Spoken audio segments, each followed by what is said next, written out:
What is going on YouTube? What's happening in these YouTube streets? Before I get into this video, I like everybody to just like, share, and subscribe. Help me go ahead and rise up those YouTube rankings. Now, let's go ahead and go discuss David Stearns' press conference yesterday. David Stearns talked about a myriad of things. He was asked a myriad of questions, and the one thing that I took away from it is that he did take accountability for the pitching staff that he did assemble. He did take accountability that he might have to look outside of the organization and expand things and maybe be able to go ahead and go, be more aggressive trying to get a top end starter.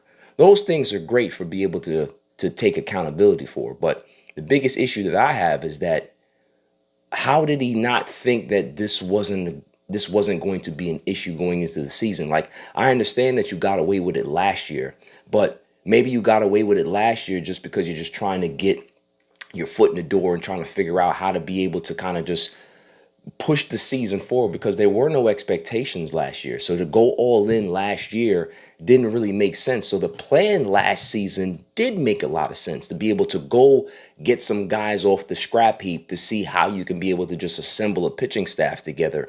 But once you realize that you put this run together and you got to the NLCS, I think the biggest thing that you should have did was say, okay, cool, we got here. Let's go ahead and go all in and go throw all the cash at the wall, right? Like, that's how you should have went ahead and went about it. But instead, he doubled down on the, oh well, man, it worked last year. Let's go ahead and just get even cheaper. And you go ahead and go get Frankie Montas, who flamed out with the Yankees when he was here. But you decided that, oh, no, it's fine. It's fine. Go back and go get Frankie Montas. He flamed out with the Yankees. He's not going to flame out here. Sean Manaea understood, right? I understood that the fact that he had a good year last season, you want to go ahead and sign him back, cool. But what happened to the end of the rotation? Paul Blackburn, Griffin Canning, all of these dudes. Like, why wasn't there a better plan? Garrett Crochet was out there, and you didn't want to give up the prospects to be able to get a Garrett Crochet. Yeah, Garrett Crochet is one of the best left-handed pitchers in all of baseball. So what are we actually talking about here? Like, instead of you being aggressive, seeing where your team is, you went ahead and you went the other way. And to be honest with you, you got what you paid for. Let's be honest, you got what you paid for. So I don't understand why there's this big shock about how the season turned out. You were extremely top heavy with your offense. You had nothing at the bottom of the lineup, so you weren't going to produce a lot of runs. So of course things were going to kind of get stale and stagnant, and that's exactly what happened to the Mets the last 3.5 months of the season. So my biggest thing is that, yes, you can be able to blame the players because the players have to perform. You can also take blame as a president and a general manager that's putting this team together. And you can also put some of the blame on Carlos Mendoza in regards to how he utilized the players that he was given.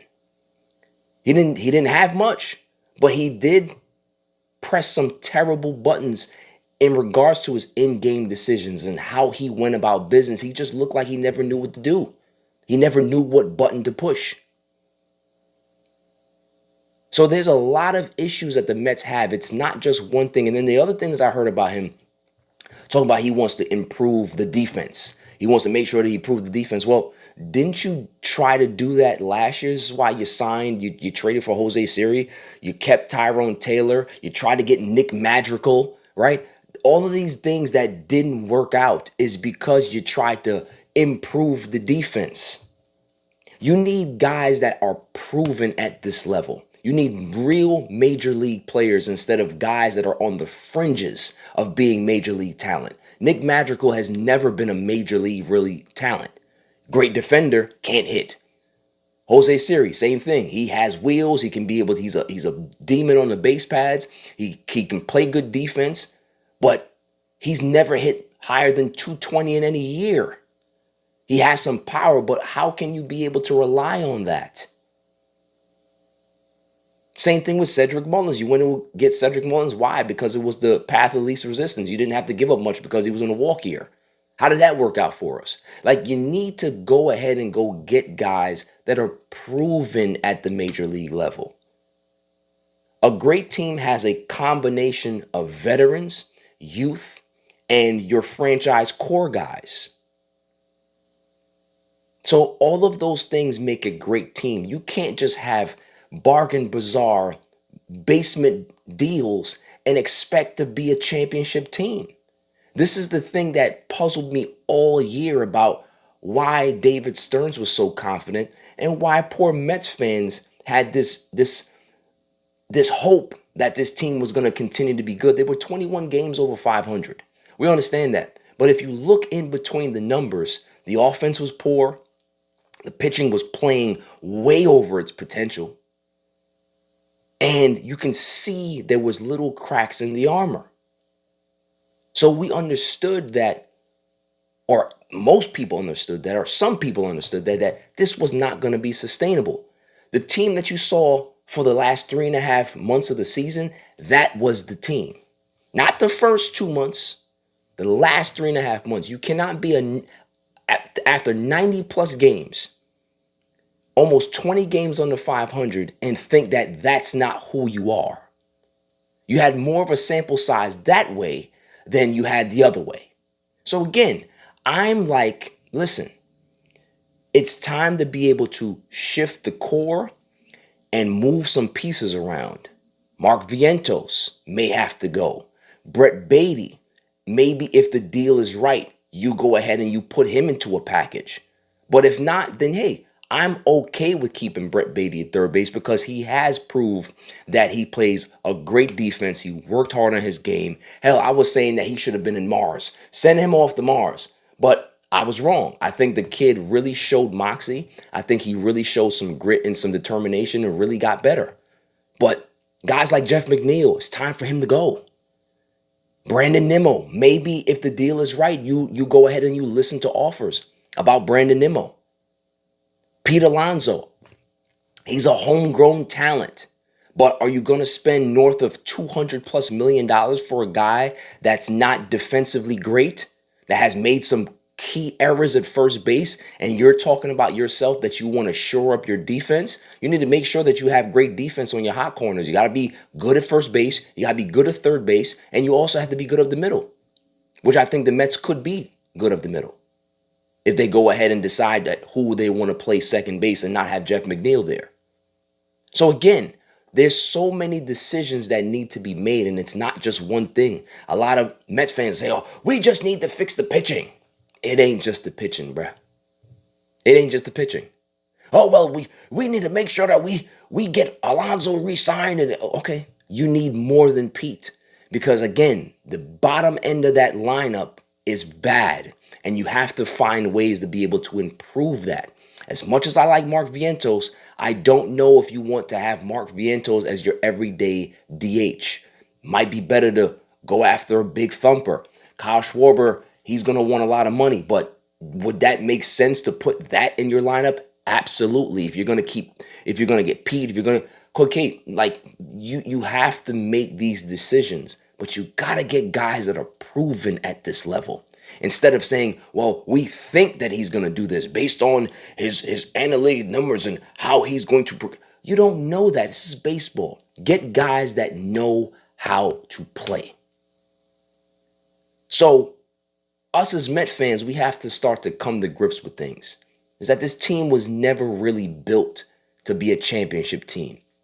I think because we signed Soto, I think because we kept Pete, everybody was optimistic. But when you really, really break it down, I don't think that this team was a championship team. And I think that David Stearns, he literally struck out on 95 to 96% of the moves that he made. That's too high of a percentage to think that your team was going to be able to get into the playoffs somehow, even in an expanded format, which is an embarrassment, that the fact that you couldn't even make it, right? So I'm glad, I as a Met fan, am glad that they did not make the playoffs. And the reason why I'm glad is because now he has to look at things from a more macro standpoint and say, let me take a step back. Let me take the pan view of this team and let me see what we need to get better at, because there's a lot of things. Defensively, you need to make sure that you get guys that can be able to hit. You need to get guys that can be able to get on base. You need guys that can be able to be smart on the base pads. There's so many different things that this team needs. It's not just one fix. We can go fix the pitching, but if the defense ain't right, then what does it matter? You can go ahead and go fix the pitching and the defense, but if you don't have guys that can't hit, then what's the point? You got to get guys that can hit. And that's the biggest issue that I think the Mets have had. When you talk about the core four, the big guys, Nimmo, Alonso, Soto, Lindor, they did their jobs, right? They all weren't consistent throughout the entire year. But when you look at it, every aspect of the season, one of those guys helped carry this team through.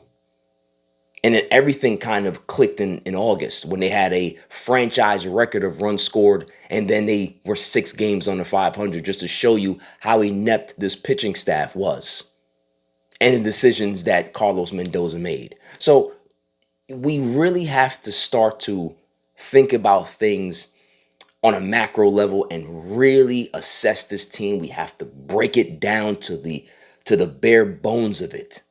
Who are our core guys? Who are we keeping? What are the prospects we're going to keep? What are the prospects that are going to be traded? Because you can't keep all those infield prospects. All of the pitching prospects that you have to go ahead and go cipher through who you're going to keep.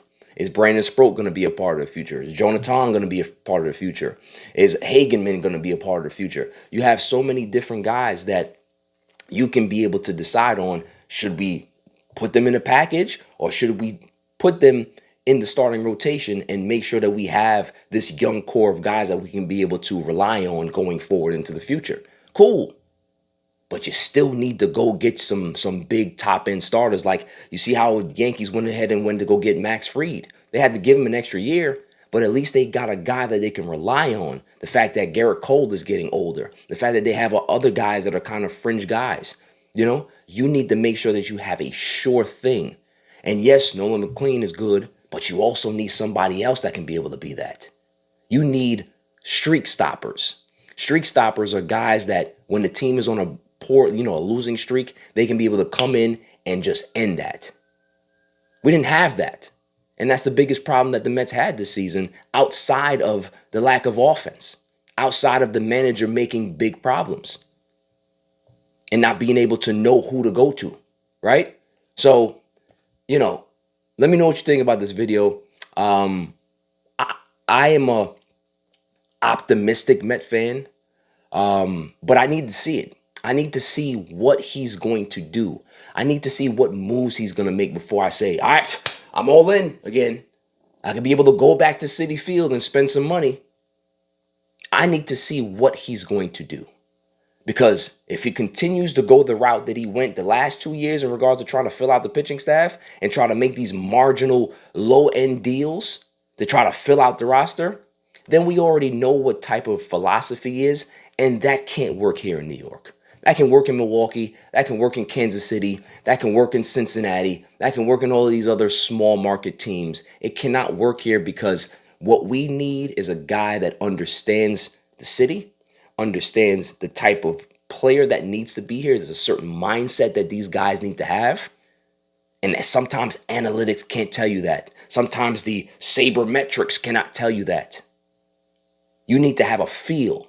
And if you're a president that doesn't have a feel for the game, then we are in big trouble as Mets fans. We're right back to the Wilpon regime, because nothing's really changed. Instead of having an owner that's truly passionate and has the money, but you have the guys that are making the decisions that don't really understand New York and don't understand what it takes to actually build a big market team. Instead of just a team, you need to know how to make a big market team be competitive for the next decade plus. So again, let me know what you feel about this video. Like, share, and comment on it. And until next time, I'll see you.